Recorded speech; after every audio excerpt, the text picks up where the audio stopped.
Right now on the National Weather Desk, tracking Debby. The hurricane makes landfall in Florida.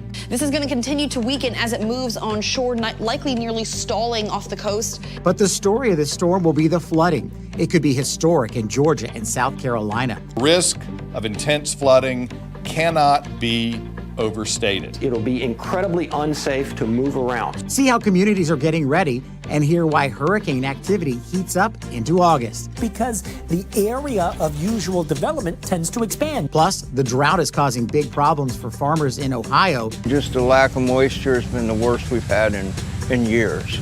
And where you are most at risk when a thunderstorm approaches. From our nation's capital, this is the National Weather Desk. Good morning and welcome to the National Weather Desk. I'm meteorologist Mark Pena. Hurricane Debby made landfall this morning in the town of Steinhatchee along Florida's Big Bend. It's packing 80-mile-per-hour winds and the potential to cause catastrophic flooding in the southeast. These powerful winds have already knocked out power to 220,000 customers in Florida. There is some damage, but the danger from this storm comes from the potential flooding. Here's a look at current radar. Debby is expected to slow down and linger over northern Florida, Georgia, and South Carolina. Up to 30 inches of rain is possible in some areas. West Palm Beach meteorologist Lauren Oleski is tracking Debby for us this morning. We are continuing to monitor Hurricane Debby that made landfall near Steinhatchee, Florida as a Category 1 hurricane around 7 o'clock this morning. This is going to continue to weaken as it moves onshore, likely nearly stalling off the coast and near the coast of South Carolina. Later this week, it's going to create really bad flooding issues across the Carolinas. This is going to be a major flood risk across parts of the southeast. Hurricane warnings still in effect. Tropical storm warnings extend northeast towards the low country there of South Carolina. Tornado watches in effect across north central Florida. This extends into southeastern Georgia. This will go through the remainder of the morning and into the afternoon today. And catastrophic flooding is expected, especially across the coast of South Carolina. Parts of Charleston could see up to 20 inches of rainfall once Debby is finished. Oh man, that was the whole way to hit the truck. Major storm surge has already begun on the Gulf Coast. Our storm chaser Brett Adair is in Cedar Key, Florida, 40 miles from where Debby made landfall. You can see just how strong those winds are with an estimated sustained speed of 80 miles per hour. And the water is already flooding coastal communities. A mandatory evacuation order is now in place. Brian Abel has more on Debby's early impact. A lot of panic going on, and it's understandable, especially with the people that got flooded 11 months ago when we had Idalia come through. Fourth and fifth generation Floridians, the McDavids, have been through their fair share of storms, including last year's Category 3 Hurricane Idalia. A lot of wind, sporadic rain. You can get huge rainfall. The worst scenario is for it to sit offshore for about 3 days and dump 50 inches of rain or something. Unfortunately, that's a scenario that looks like it could come to fruition with this storm. Rainfall is expected to be around 20 inches in the area of Savannah and locally, possibly even more. They're calling it a 500 to 1,000 year storm. And so with that, we're extremely concerned about flooding. Flooding and high water rescues were underway Sunday night in the Tampa Bay area as Debby closed in on Florida with hurricane force winds and heavy rains, signaling more of what's to come. Make sure you're executing your plan now. There may be immediate impacts that you see, but you could also see flooding that happens days afterwards, after the storm passes. In Steinhatchee, Florida, I'm Brian Abel reporting. Now, long before Debby made landfall, it was sending water into coastal communities. These pictures are from St. Petersburg, which is south of where Debby is right now. It's important to remember that water, not wind, is the biggest danger. More than 85% of deaths during these storms are the result of flooding, storm surge, and rip currents. Debby is impacting communities all along the Gulf Coast, including those west of Florida's peninsula. Sarah Gale is on Pensacola Beach this morning with a look at the conditions there. Yeah, good morning, guys. As Hurricane Debby picks up steam and heads into and through the Big Bend, we here are just watching for its impacts in northwest Florida. Here on Pensacola Beach, The surf is actually a lot calmer than it was even just a few minutes ago, but we are still at risk, particularly of rip currents. Right now you can see the flags are still at a moderate risk. That's from yesterday, but we are expecting that to either stay the same or even get worse throughout the morning, and that's the main impact here. However, in other areas, of course, downed power lines, downed trees are a big issue, and flooding, of course, is another thing. The governor and the state has prepared a list of resources and people available to go help in those impacted areas, and our own Escambia County emergency officials are also at the ready to help them as well. We'll keep you updated on all of it. In Pensacola reporting, I'm Sarah Gale. Now, South Carolina is not taking any chances with this storm. Many communities around the region brought in sand so people can make their own sandbags. South Carolina is known as low country, so it floods easily. With the amount of rain Debby is expected to produce, the flooding could be one for the record books. For perspective, we typically get between 50 and 60 inches of rain annually. So our system is not designed to handle this kind of volume in this short of a period. The risk of intense flooding cannot be overstated. Most places will continue to distribute sandbags until supplies run out or weather conditions worsen. National Hurricane Center Deputy Director Jamie Rome has more on the flooding threats. Because so many people are going to look at this storm as just a tropical storm, and that's going to be a huge mistake, because this really slow motion is just going to dump historic amounts of rainfall anywhere in this purple area. And if you've been following along, this purple area has been slowly expanding. So it's important that you stay tuned. The forecast is evolving. So basically anywhere along and to the east of the storm track. So here, again, over northern Florida into southeastern Georgia. This is Savannah. Over eastern, southeastern South Carolina. This is Charleston, extending all the way up to Hilton Head. The storm led to delays and cancellations at many airports, especially those in Florida. These pictures were taken last night in Orlando. More than 40% of flights there were delayed, with another 15% canceled. Already today, more than 100 flights in and out of Orlando have been canceled.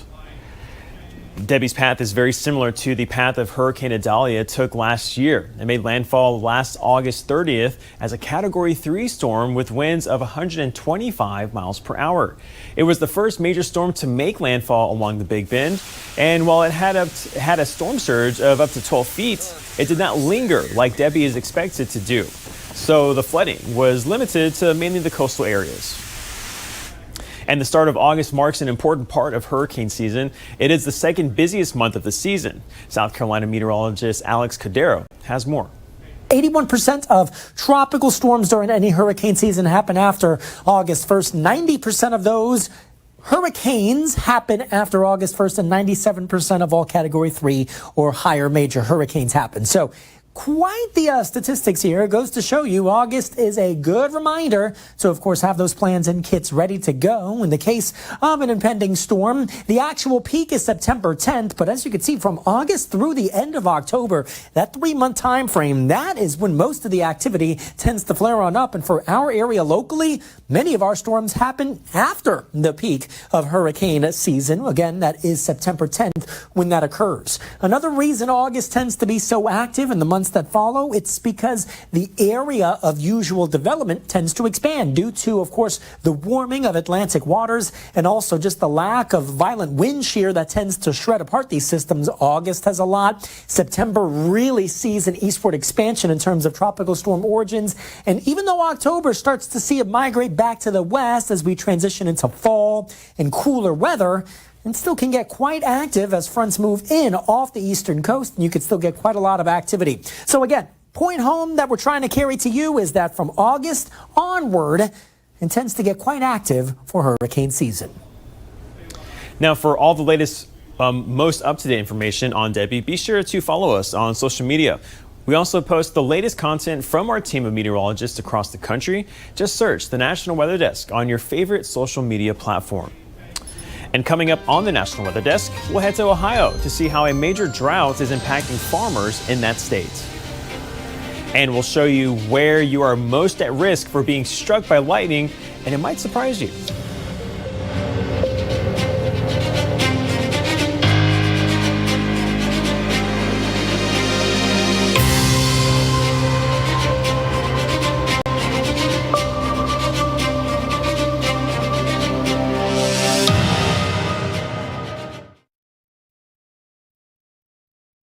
I'm meteorologist Ryan Munn with a look at the Northeast. As we head through the day on Monday, we are going to see mainly sunny skies to start the day. However, we are going to be tracking showers and thunderstorms that pass through the Northeast as we head through the afternoon and evening. And we could be looking at some severe thunderstorms as well, with damaging wind gusts, hail, and even the potential for some heavy rain and downpours as we head through the nighttime. And as we head into the afternoon, high temperatures will top out in the 80s to near 90 degrees across the region. I'm Chief Meteorologist Gerard Jabali. Here's a look at the Mid-Atlantic region going through your Monday. It's going to continue to be mostly dry, but also pretty warm. I'm not expecting much in terms of rainfall, except maybe the far northern extreme up towards Pennsylvania. The rest of the Delmarva region, we're looking pretty dry until we get closer to Tuesday. A front's going to start to sink a little bit closer to our area later on in the week. We're going to be talking about some of the moisture left over from Tropical Storm Debby that could be pushing into the area. Otherwise, 90s on Monday and Tuesday. I'm meteorologist Vitas Reed. Here's a look at your southeast forecast highs. We'll see plenty of sunshine, hot temperatures out in Nashville, 96 degrees, 97 Tupelo, Birmingham, 93 degrees. But those 80s across the Carolinas and down through North Florida. Reason being more cloud cover associated with Hurricane Debby as that continues to move up through North Florida, southern Georgia, dropping heavy amounts of rainfall through the southern portions of South Carolina and moving up into North Carolina by Tuesday. So it looks like a lot of rain in parts of the southeast with some flooding potentials.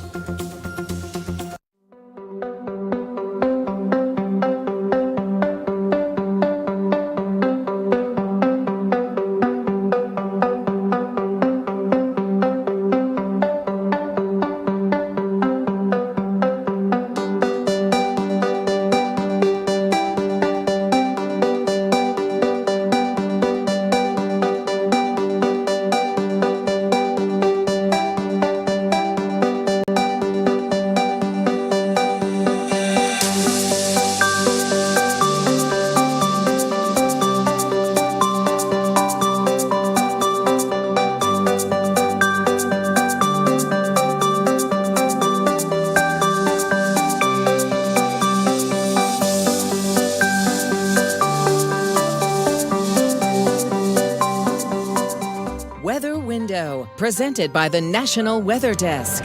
Awe-inspiring shots of American bald eagles looking for their next meal.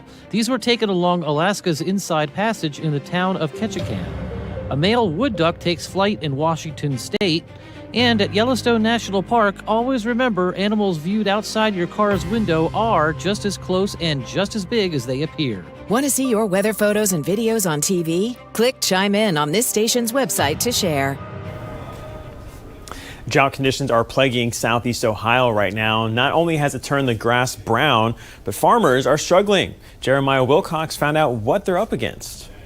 The corn's just completely in this area, completely just drying up pretty much. It's a season farmer Jeff Call hasn't seen in years. He's been growing corn, soybean, and wheat for decades, but this time is different. Since probably 2002, maybe. This is the worst drought we've had. The heat and you know, we just the lack of moisture has been the worst we've had in years.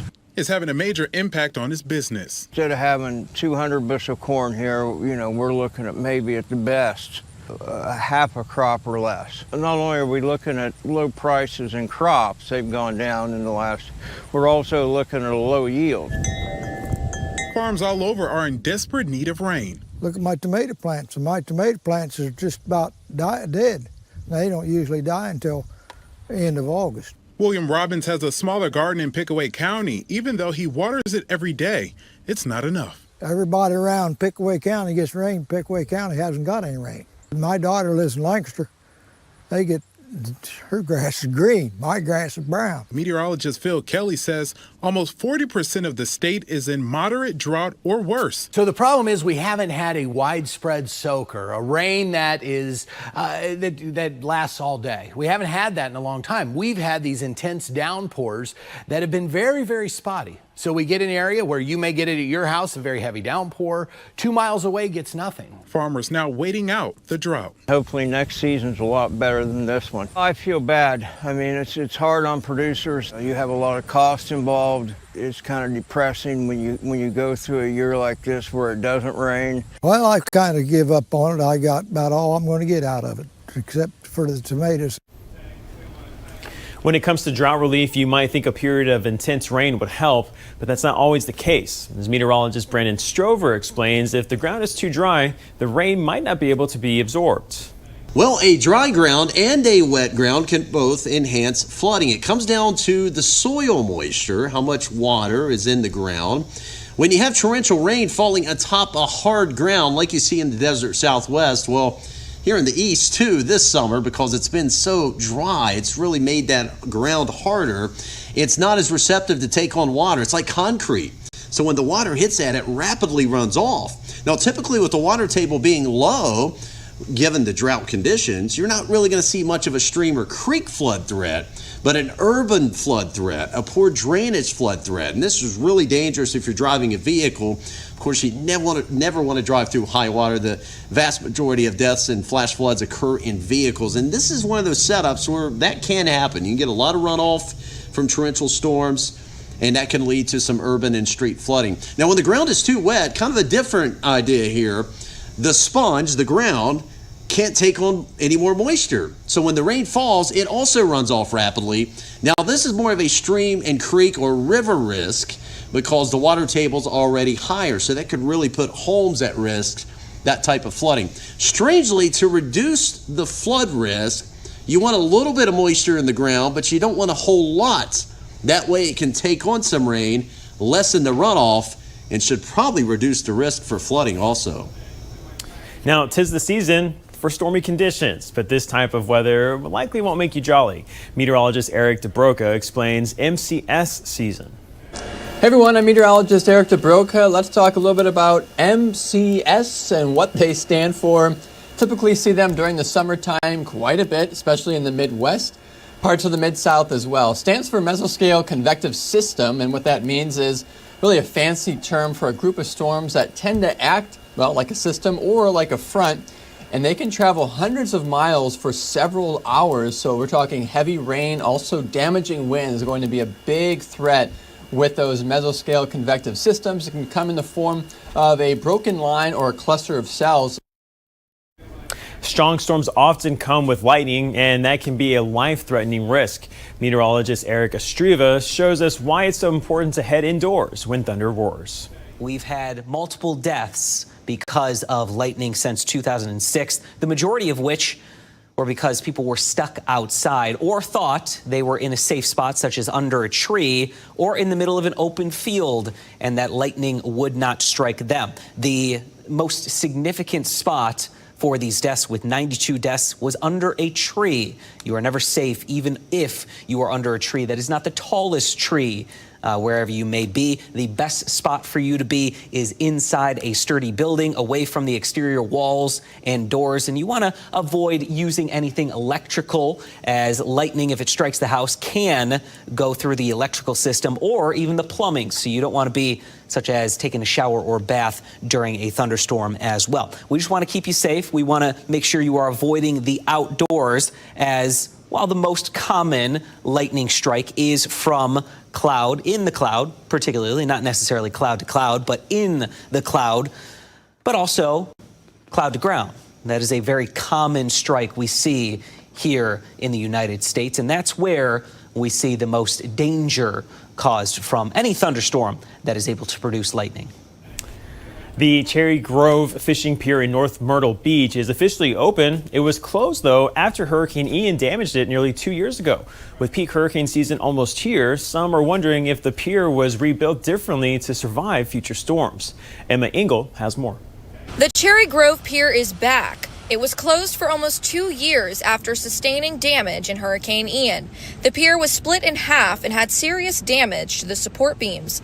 Edgar Stevens is the pier manager and tells me changes were made to hopefully keep the pier standing if another storm hits.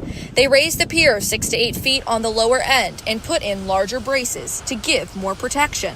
Hopefully we are prepared now for any storm that does come as much as we can be. We've done all the right things. We've pushed all the right buttons, and hopefully we'll be ready. While the pier was closed, businesses around it faced challenges with less foot traffic. The manager at Driftwood Bar and Grill is happy it's back open. We could tell about the increase in the sales and with the foot traffic and people coming in. Surfers tell me they actually enjoyed having the pier closed. Logan Benoit says it's difficult to catch a good wave because the fishermen get mad when surfers get too close. It affects us a lot because we have to switch from one of the best sandbars to like one of the worst. And as we head to break, we take in views of Montana's Glacier National Park.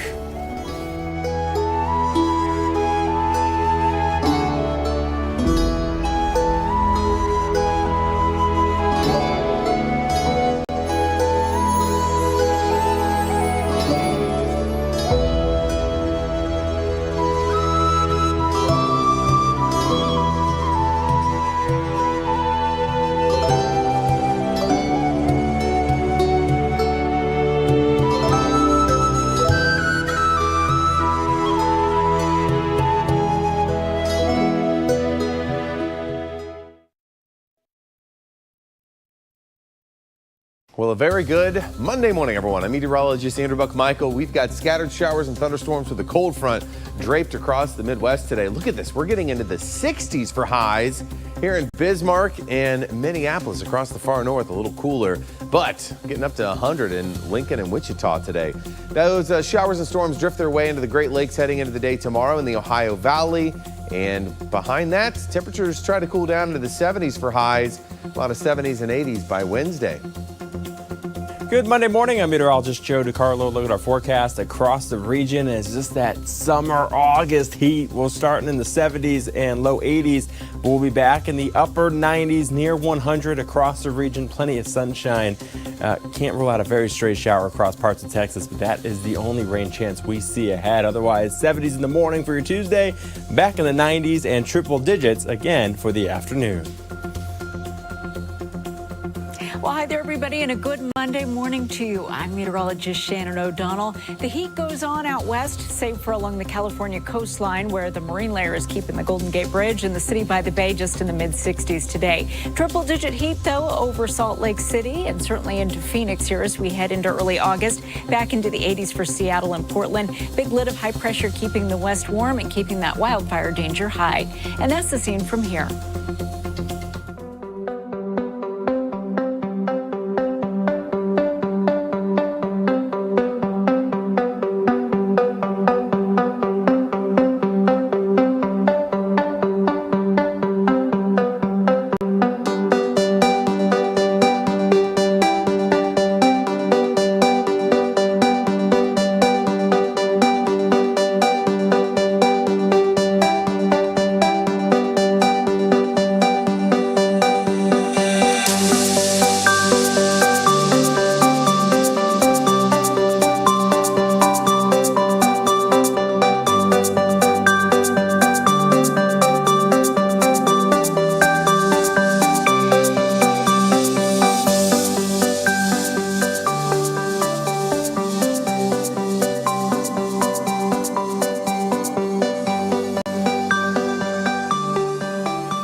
You are watching the National Weather Desk.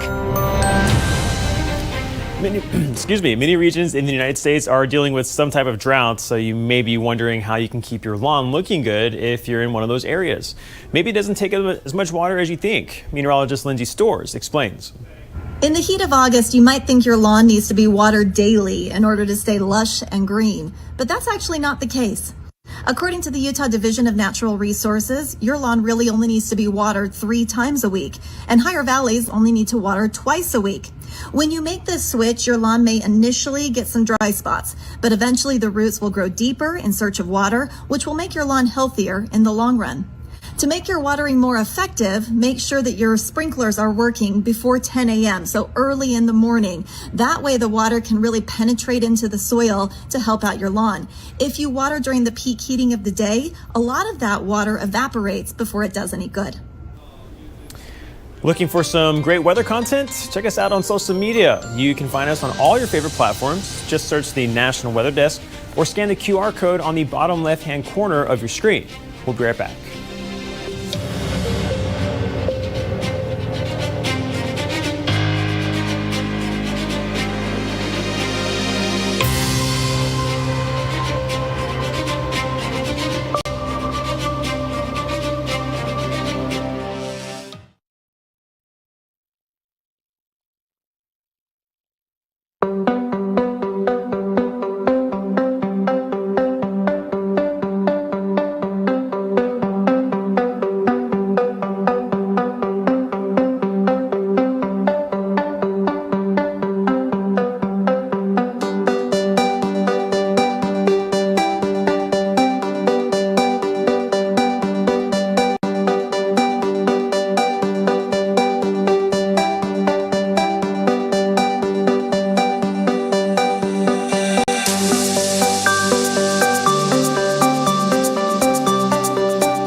Thank you so much for joining us. I'm meteorologist Mark Pena. Make it a great Monday, and I'll see you right back here tomorrow.